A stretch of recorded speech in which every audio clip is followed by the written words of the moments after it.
65세부터 74세와 만성 중증 호흡기 질환자를 대상으로 한 백신 1차 접종 첫날, 지난 2월 접종 시작 이후 최대 인원이 백신을 맞았습니다.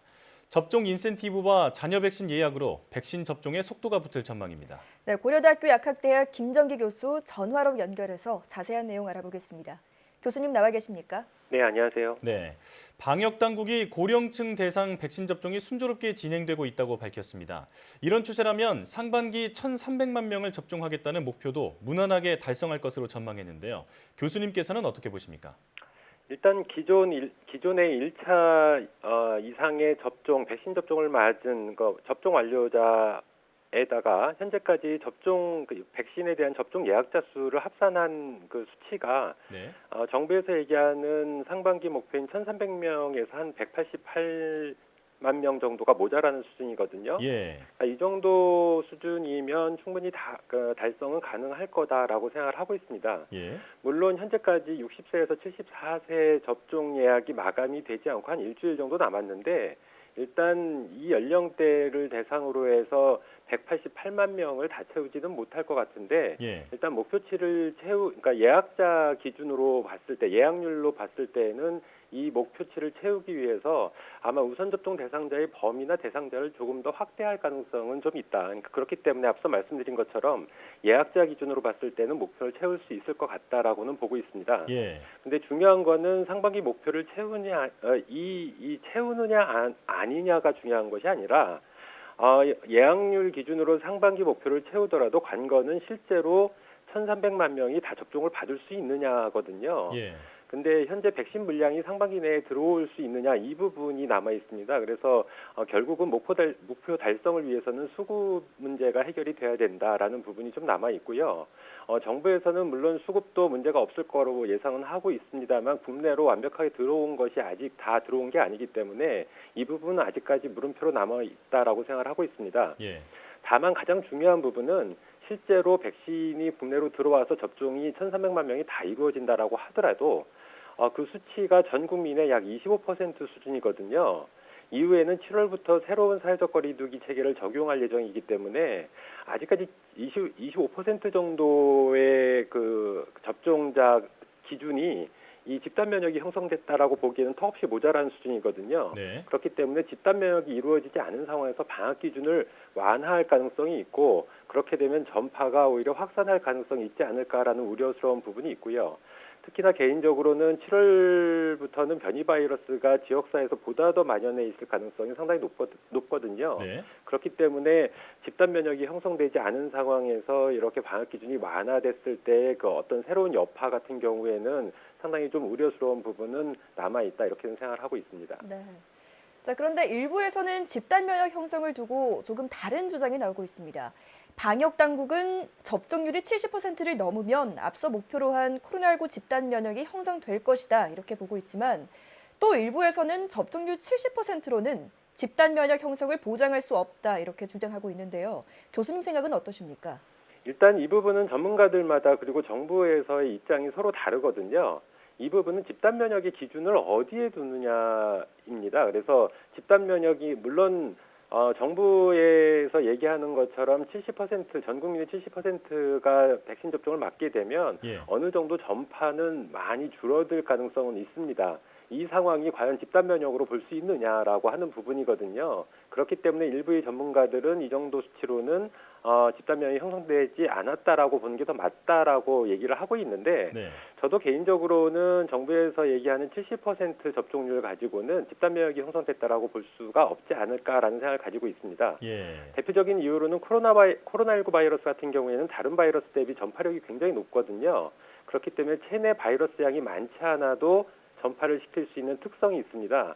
그렇기 때문에 우리가 무증상이나 경미한 증상일 때도 전파를 시킬 수 있는 이러한 현상들이 발생을 하고 있는데 그렇기 때문에 제 생각은 개인적으로 부득이 백신을 맞을 수 없는 특별한 경우를 제외하고는 거의 전 국민이 다 맞으셔야 된다. 그러니까 90% 또는 거의 100%에 가까운 수준으로 접종을 받아야지만 완벽한 형태의 집단 면역이 형성됐다라고 볼 수가 있고요. 예. 이렇게 됐을 때는 물론 백신 접종자들 중에는 돌파 감염에 의해서 감염되시는 분들이 분명히 발생을 합니다. 하지만 임상 증상이 크게 완화되면서 결과적으로는 독감 수준 또는 그 이하로 임상 증상이 약해지기 때문에 결국은 이렇게 됐을 때 팬데믹 종식은 가능하다 이렇게는 보고 있습니다. 예. 네. 전문가마다 의견이 다르지만 70% 정도를 최소 수치로 이해하면 될 것 같습니다. 접종률이 올라가고 있지만 이상 반응 걱정은 여전합니다. 지금 백신을 맞으면 현장에서 30분 정도 몸 상태를 살펴보고 이후 3시간은 예의주시하라고 안내하고 있는데요. 이 시간이 지나면 조금 안심할 수 있을까요?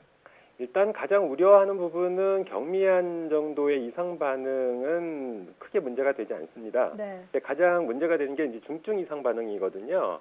대표적으로 우리가 아나필락시스, 그러니까 과도한 면역 반응이라든가 아니면 신경계 이상인 길랭바레 증후군 그리고 희귀혈전 등이 대표적인 중증 이상 반응으로 보고 있는데 정부에서 안내하고 있는 것처럼 접종 후에 접종 기간에서 30분에서 1시간 정도 대기를 하고 네. 기가 후에도 대기에서 적어도 한 3시간 정도 이상 반응을 살펴서 큰 문제가 없다라고 하면 네. 아마도 일반적으로 우리가 얘기하는 아나필락시스는 피했다라고 볼 수 있습니다. 예. 다만 경우에 따라 지연성 아나필락시스가 발생을 할 수가 있거든요.